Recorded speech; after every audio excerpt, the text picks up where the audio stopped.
Linford's gone down and Westley's, you know, it's a racing incident. Yeah, it is, yeah. Yeah, well, we are hearing, like we say, Dan Linford has a leg injury. We don't know any more than that, but other than that, both riders are miraculously okay, and obviously we'll bring you any updates on them as and when we get them throughout the rest of the afternoon. Right, you've probably just heard the bikes take off behind us. That's because it is time for the Triumph Triple Challenge race. James Whittam will now make his way into the commentary box, and where he will join the man who's kicking it off for us. It's Jack Burnicombe.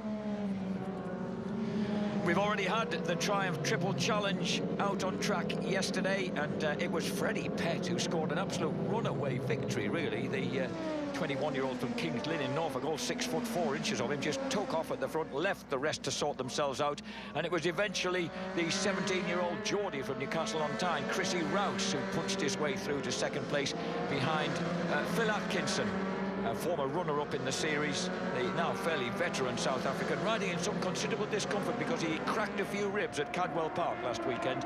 So Phil Atkinson finishing a very gallant and somewhat uncomfortable third, ahead of Dan Fuller, Tom Haywood and 16-year-old Charlie King. So we're awaiting, well, we're out on the second of the warm-up laps. Freddie Pett there is the championship leader after that race win yesterday, 5 points ahead of Chrissy Rouse. Phil Atkinson in third, Dan Fuller in fourth, ahead of Tom Haywood and Charlie King. Piers Hutchins, the Londoner, is in seventh place ahead of Little, Taylor and Pitchers. And then Cox, the Spaniard, Alicia Corbino from the USA, James Jones, and the reigning Triumph Young Guns champion Tom Oliver rounding out the point scorers in yesterday's race. The starting grid for the race 2, they're taking place right now, of course, means it's on faster slaps, and it was Chrissy Rouse who came out on top. So Chrissy Rouse takes pole position ahead of yesterday's winner Freddie Pett. Charlie King, a brilliant third place ahead of Piers Hutchins. The second row of the grid headed by Tom Haywood from Dan Fuller, Gavin Little, and Aloy finished third in the race, only eighth on the grid for Phil Atkinson. Ben Taylor, Scott Pitchers, Alex Alicia and Sam Cox on row 3. Josh Wood, Matt Waldron, Luke Shelley and Dan Hellier on row 4. Well, I've had a word with my fellow Northeasterner, Christopher Michael Rouse, and said, look, give Freddie Pett a bit of opposition today, son. We don't want to have to commentate a race on which Freddie Pett, number 66 there, right of picture, just clears off into the hazy distance. But the 21-year-old from Kings Lynn in Norfolk certainly did that yesterday. What can Chrissy Rouse do about it? The young man from Emmanuel College Gate said, who's studying his A-level maths with mechanics, physics and economics. Brands Hatch, one of his favourite circuits. Can he take a win here? So 17-year-old Rouse on pole position. Alongside him, Freddie Pett. And as they scorch off the line, it looked like a pretty glum start, actually, off pole for Chrissy Rouse, although he seems to almost pull it out of the bag, coming round the outside as they drop down Paddock Hill Bend. The Triumph Triples then surge downhill, uphill towards Halewood Hill towards Druids Hill Bend. I've got an awful feeling that boy Freddie Pett has done it again and just flown to the front. Yep. So dropping downhill, Freddie Pett leads it. Chrissy Rouse loses that second place straight away, so he's not getting into his groove fast enough to hang on to Freddie Pett. The distinctive South African helmet and white fairing of Phil Atkinson is there in second place, gritting his teeth once again through the pain and discomfort. He's running second, Chrissy Rouse in third, and Freddie Pett on the first of 15 laps is already opening out the sort of imperious advantage that he enjoyed yesterday. Yeah, he did. Pett crosses the line, completes one lap. Second place, Phil Atkinson. Third, Chrissy Rouse. And then Charlie King is running in fourth place, or was. I think Taylor's just managed to squeeze his way through ahead of Haywood, James Jones, Hutchins, Fuller, Hellier, Cox and Little. And there's the distinctive blue fairing of Chrissy Rouse there, running in third place, but the equally distinctive yellow frontage of Charlie King, just struggling to maintain his position, having made a really terrific start. Charlie King from Galston, just outside Great Yarmouth, on the Pressure Integrity Racing Triumph. Yeah, Phil Atkinson in second there, number 3. You can see the distinctive South African flag-coloured helmet. He was third yesterday behind Pett and Rouse, but still had a good run. Better run now. He did. This is what happened yesterday. Exactly a carbon copy of the fact that Pett escaped at the front. Atkinson fiercely fended off Chrissy Rouse for a greater part of the race. Chrissy finally forced her way through late on. But at the moment they've got some interesting company, because right behind them there is number 43, Ben Taylor from Hornchurch on the Devitt Insurance North City Triumph, running very strongly just ahead of that bright yellow frontage of 16-year-old Charlie King. Where's Hornchurch? That's down this way. Essex, yeah. He's an almost local boy. There's the style of Charlie King there, really laid on it. His main sponsors are Mum and Dad. Thanks, Mum and Dad. Yeah, I'll tell you what, that's the same for a lot of these lads. Yeah. He finished second in the Young Guns last year, Charlie King. He's faring a good deal better than the lad who won it, Tom Oliver, who's running 18th at the moment. And he's responding. There he goes on that yellow faring Triumph.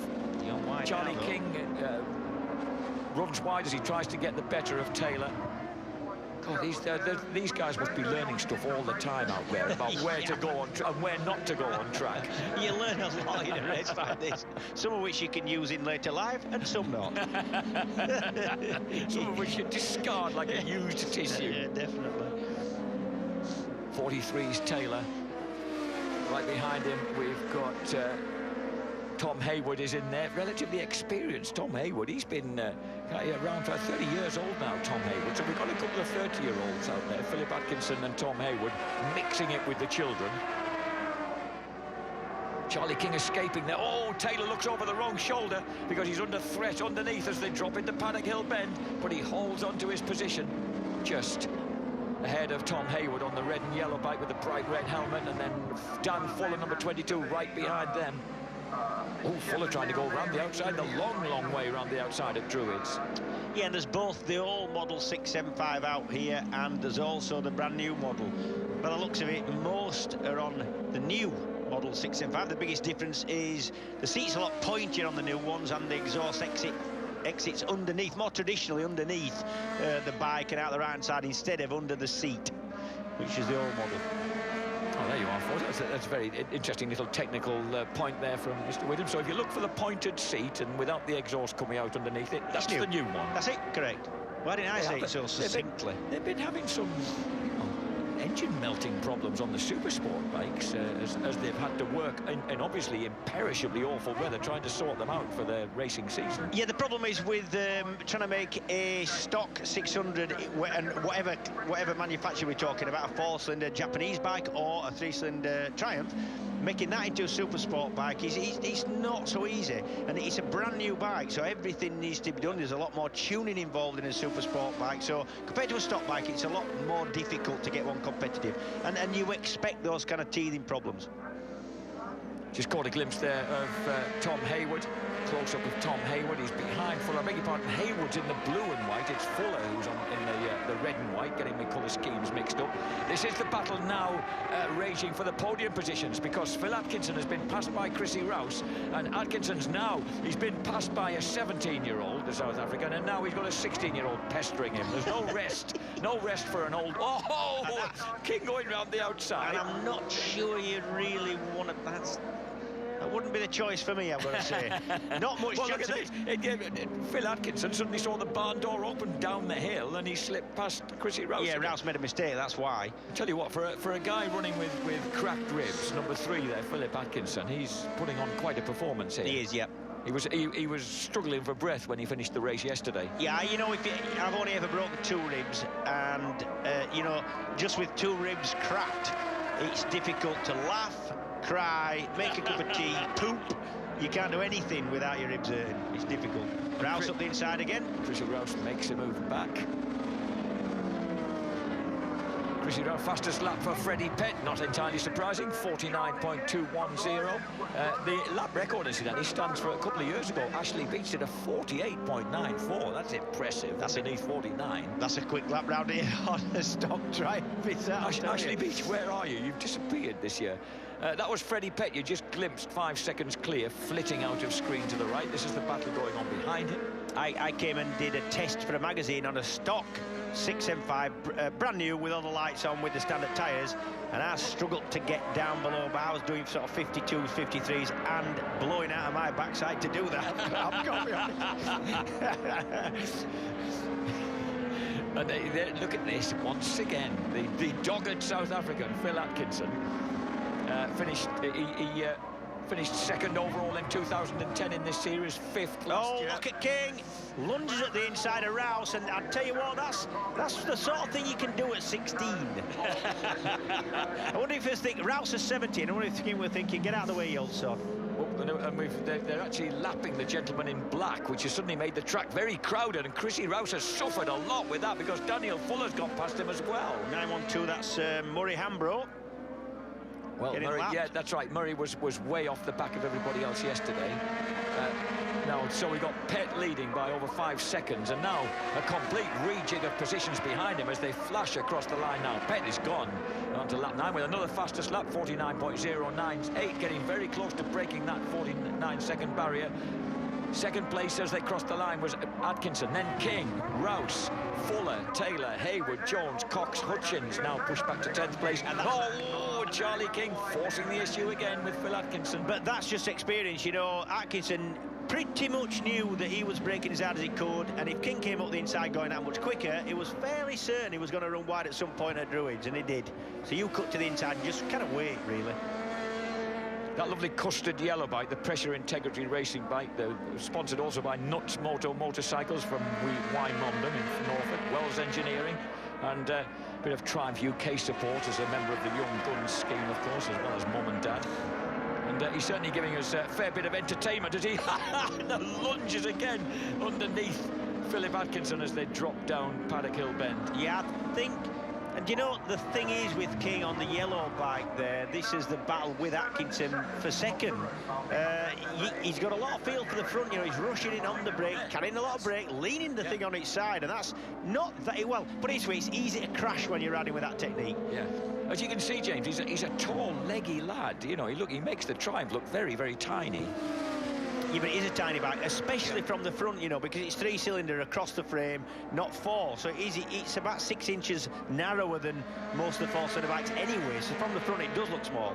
I think he must have grown a bit since he was riding the British Mini Moto Championships for about 5 years, up until 2007. Well, you do at 16. Yes, exactly. Philip Atkinson surges back in. So it's Atkinson, Rouse, Fuller, Taylor, Hayward and Jones. There's a close battle going. Freddie Pett is just a runaway winner, but these guys are having a fair old dice up for the rostrum positions. Rouse has had hard work there because he got the worst of that single back marker that they've come across up, and he ended up dropping behind Fuller and almost into the clutch of Taylor, and he's now back on. He's gained about a second back on this King-Atkinson duel for second.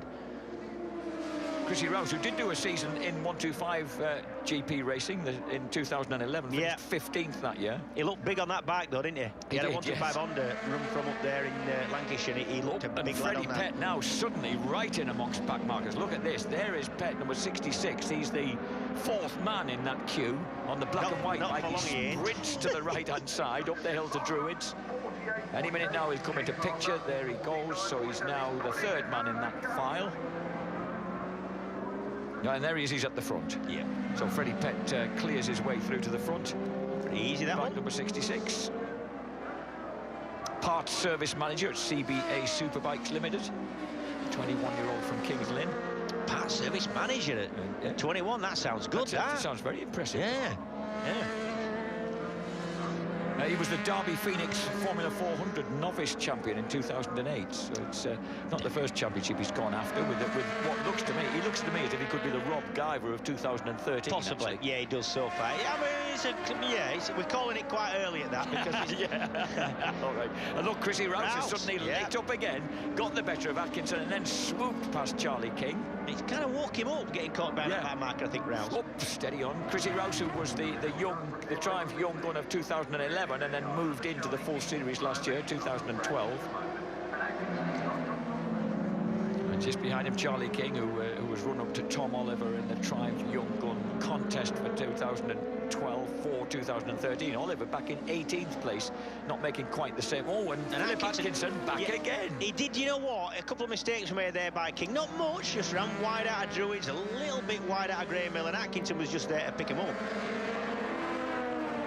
And they're coming up to those back markers, and I think Atkinson will be fairly keen to get to him first in his group if he can.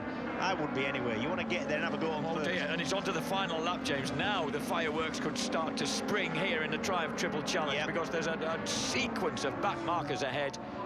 And a podium position at stake for those boys. Yeah.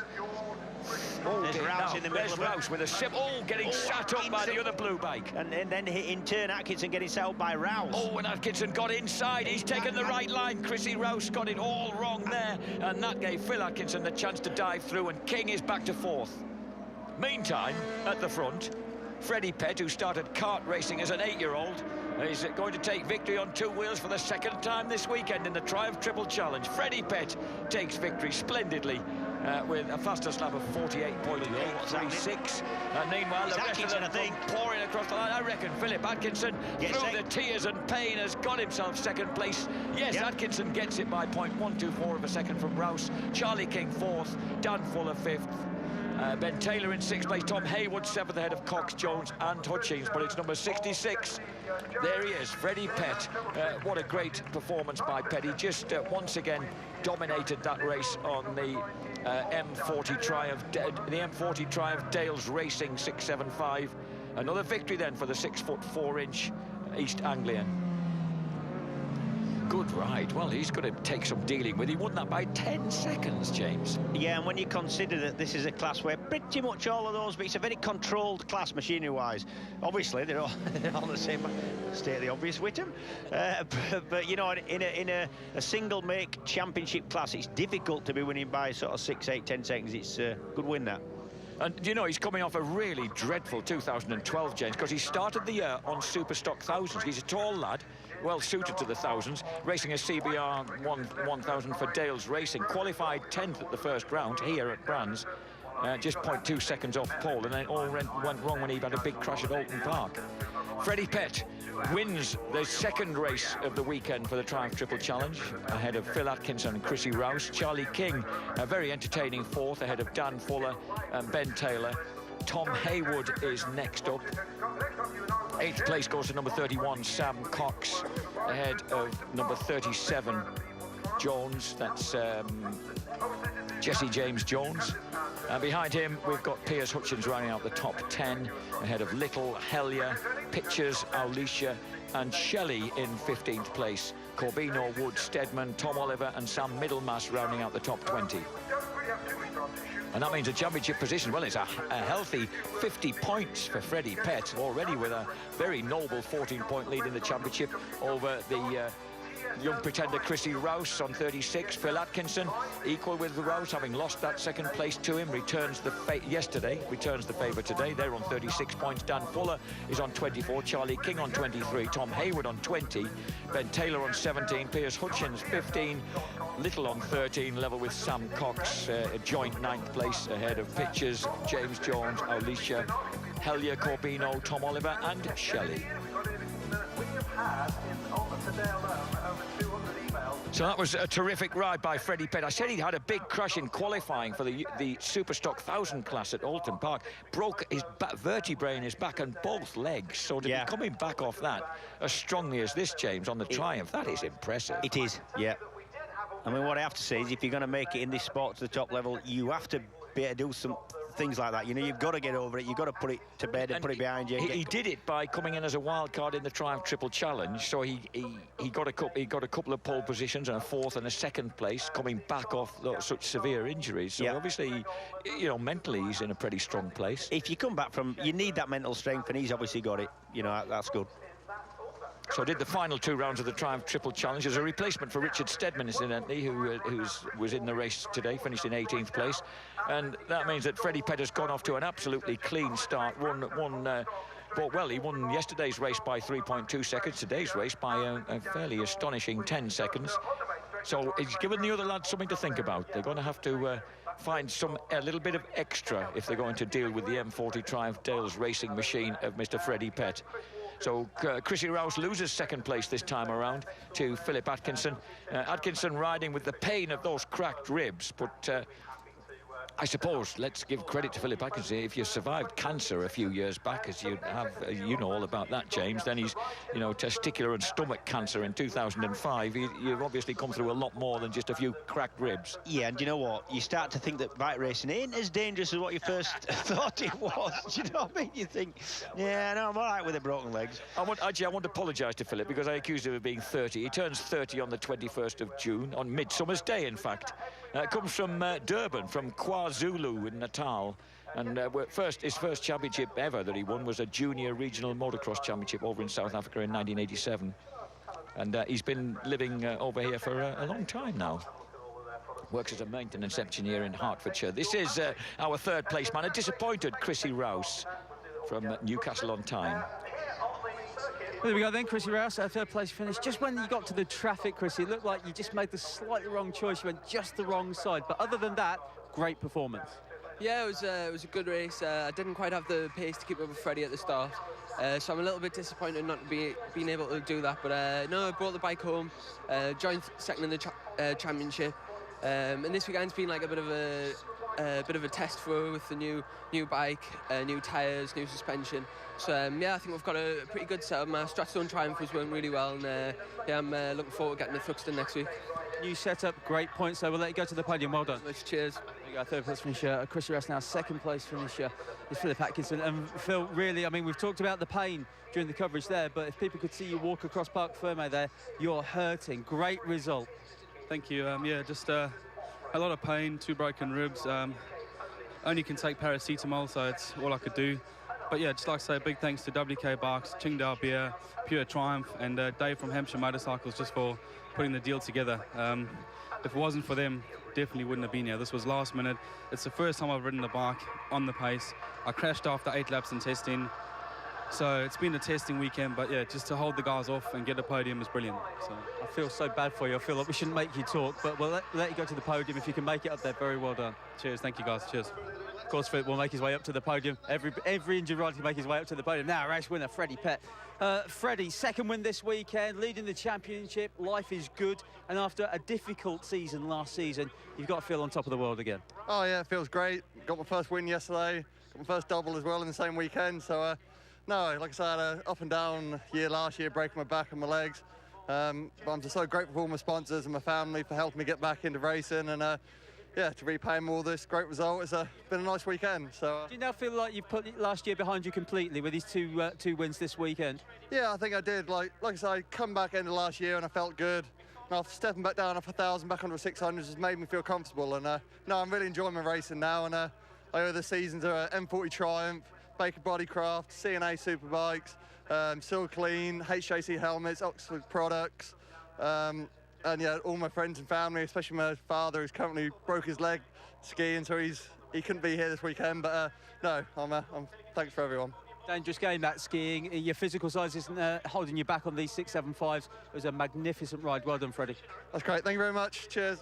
There we go. Freddie Pett. We'll let him go up to the podium. And again, whilst he makes his way up there along with everybody else, we'll just have a quick reminder of what happened in the Triumph Triple Challenge race.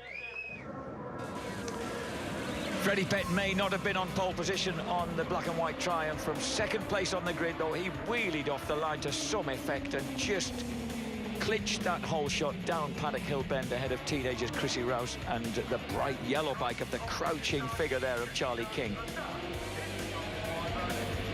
In fact, Freddie just cleared off and left this gang, which was Phil Atkinson, nursing those two broken ribs ahead of the two teenagers. And the South African just had to battle with them all the way through it. He never had a comfortable race like this fella. Freddie had just cleared off. He had already had a back marker between himself and his pursuers at this point. And in fact, the back markers would have cost Chrissy Rouse dear. There he is, and on the powder blue Triumph coming round the outside there, looking strong, but once he got into the back marker mix and once he'd been cut up a bit there, really sat up by Charlie King, it took a little bit of recovering from. He dropped back, he even fell back behind the red and white machine of Dan Fuller. Charlie King at this point in second place.